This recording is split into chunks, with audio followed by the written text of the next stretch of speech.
전재수 장관과 관련된 이야기들이 조금 더 나오고 있습니다.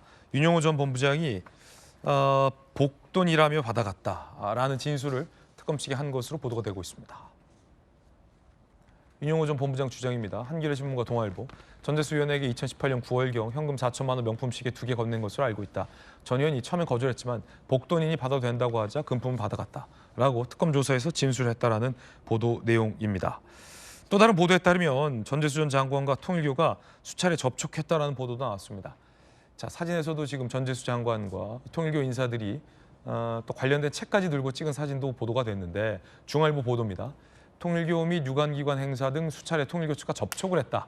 한학자의 자서전을 들고 기념사진을 촬영했다라는 의혹도 보도가 되고 있습니다.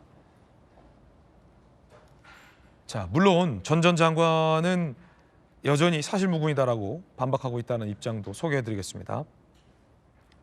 해저터널 청탁 관련해서 사실무근, 반대했다. 통일교 행사 참석 여부에 대해서는 답변을 아끼고 있다라는 보도도 나왔습니다. 자, 지금 그 가운데 결은 좀 구분해야 될 것 같은데 조경 변호사님, 이제 특검이 좀 부실하게 수사 자료를 이첩한 것 아니냐라는 어떤 경찰의 시각, 그리고 민주당 의원들에 대해서는 아예 수사를 하지 않았던 것에 대한 어떤 그 선택에 대한 어떤 논란, 지금 저희가 보도해 드렸는데 그 안으로 들어가서 이제 전재수 장관과 관련된 이런 내용들 어떻게 보십니까? 뭐 당시에 그 진술은 있었던 것 같고요. 그걸 뒷받침하는 그 윤영호 본부장과 그 부회장 간의 녹취록은 확보돼 있습니다. 네네. 근데 뭐 이게 중단된 것은 아까도 계속 반복적으로 말씀드리지만 이 특검법상의 수사 대상이 아니기 때문에 인지했고 내사 사건으로 분류해 놓았던 것이고요. 오히려 이걸 고의적으로 의무화하지 않았다는 것은 내사 사건 기록에 전재수 의원 관련된 부분은 진술은 있지만 여기에 대가관계 진술이 있으니까 뇌물 사건으로 분류했다는 거 아닙니까? 이거 내사 사건 번호도 안 내놨으면 범죄죠. 그건 은폐, 고의 은폐로 갈 수 있기 때문에 그 내사 사건 번호라도 받아놓는 건 사실 보면 어찌 보면 당연한 일이죠. 그러니까 그 나중에 봐서 혹시라도 의도적으로 이게 공개됐을 경우에 문제 이전에 무마시키려 의도였다고 하면 범죄죠, 그건. 그거는 뭐 사실 사건을 정치자금으로 분류해서 지금 국민의힘이 주장하는 것처럼 정치자금법의 시효를 도과시킬 목적으로 무마시켰다고 할 수 있는데 뇌물 사건으로 분류된 거 아닙니까? 뇌물은 기본적으로 뭐 거기에 언급된 금액만으로도 공소시효가 10년이기 때문에 일부러 무마했다고 볼 수 없고요. 그리고 어제 오늘 계속 보도되고 있는 내용들 보면 통일교 관련돼서 구체적으로 그 지금 윤영호 본부장의 사후에 부인하는 내용과에 더해서 뭐 여러 접촉이 있었다는 내용들인데요. 글쎄요, 지금 그 보도들은 통일교가 뭐 언론, 교육, 기업 등등에서 일반 지역에서 활동한 내용들이 대단히 많습니다. 아마 지역구 의원들이 저런 방식으로 직간접적으로 행사에 참가하거나 사람을 만나거나 뭐 특정의 책을 들고 사진을 찍거나 하는 행위까지 통일교와 관련성의 어떤 부분으로 본다면 아마 300명 국회의원 중에 지역구 국회의원 상당수도 아마 해당될 겁니다. 접촉과 금품 수수는 사실은 구분해서 봐야 된다. 그렇죠. 뭐 이제 구체적으로 물증이 확보된 상태에서 보강하는 정황으로서는 필요할 수 있지만 아직 주었다는 진술도 그 얘기를 했던 윤영호 본부장이 번복하고 있는 상황에서 지금 나오고 있는 이 보도들만으로 윤영호 전 본부장을 매개로 해서 전재수 의원이 통일교로부터 금품을 받았다. 이 증거로까지 아직 인정하기에는 좀 부족하고요. 아직 일단은 경찰이 신속하게 수사하고 있지 않습니까? 네네. 출국 금지했고 압수수색했고 특검까지 압수수색했습니다. 관련된 증거나 자료를 충분히 확보할 수 특검 아직 뭐 한 계획이 있을 수도 있다는 보도가 나오고 있는데 이제 보면 경찰의 수사 의지가 대단히 강합니다.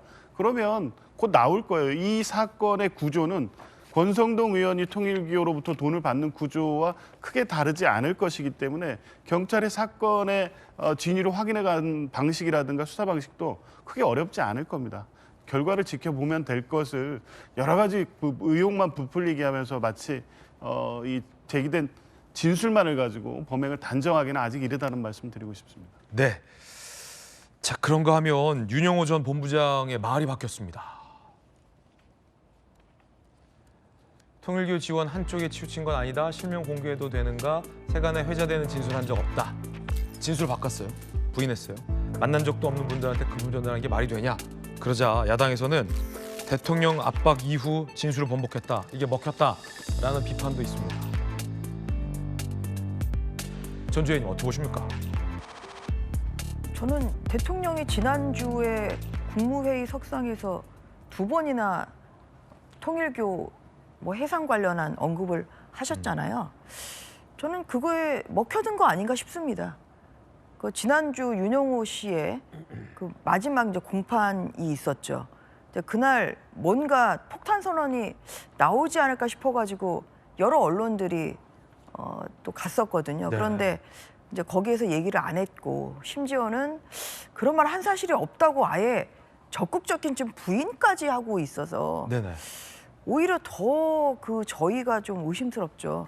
그러니까 오히려 좀 이 통일교에게 해상까지 미칠 수 있는 이러한 대통령의 말에 그러니까 상당히 위축이 돼서 좀 오히려 했던 말을 좀 뒤집는 거 아닌가 하는 이런 생각까지 들거든요. 그래서 이제 그런 면에서 먹혀들었다는 저는 국민의힘의 논리는 저는 일면 수긍이 갑니다.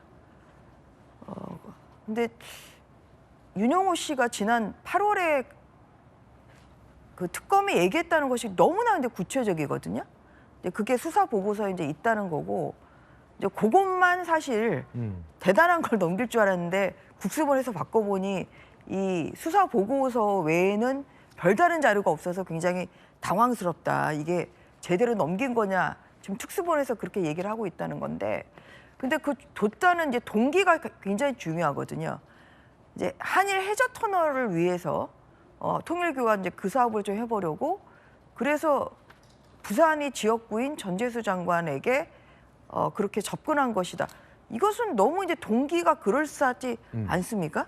그러니까 물어보지도 않은 동기를 좀 스스로 얘기를 했다는 것이고 그리고 구체적으로 또 준 경위까지 지금 진술했다는 거예요. 그런데 거기에 대해서 지금 나오고 있는